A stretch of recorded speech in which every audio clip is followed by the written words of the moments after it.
বৃষ্টি বৃষ্টি ওয়েদার থাকার জন্য কৃষ্ণেন্দু আজকে সকালবেলা বললো না চা খাবে।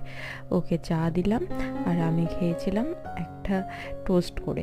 আসলে কলা ছিল না, ওই পিনাট বাটার দিয়েছিলাম, ভেবেছিলাম কলা দিয়ে খাবো, নেই বলে ছানা দিয়ে ট্রাই করলাম নতুন, ভালোই লেগেছিল। তারপর দুজনে মিলে রেডি হয়ে বের হয়েছিলাম, একটু আমাদের কাজ ছিল। কাদিনই আমরা বেরোলে এরকম বৃষ্টি শুরু হয়।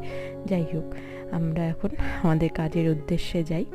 আসলে কিছুই না কাজ, কয়েকটা রিপোর্ট করার ছিল, হয়ে গেছে। এই বাড়িটা এত সুন্দর ফুলগুলো ও সাজানো, গাছগুলো দেখতে ভীষণ ভালো লাগছিল।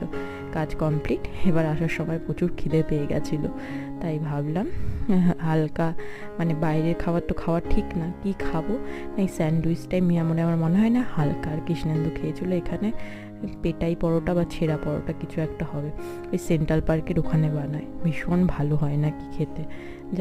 কিন্তু বড় ভিডিও চলে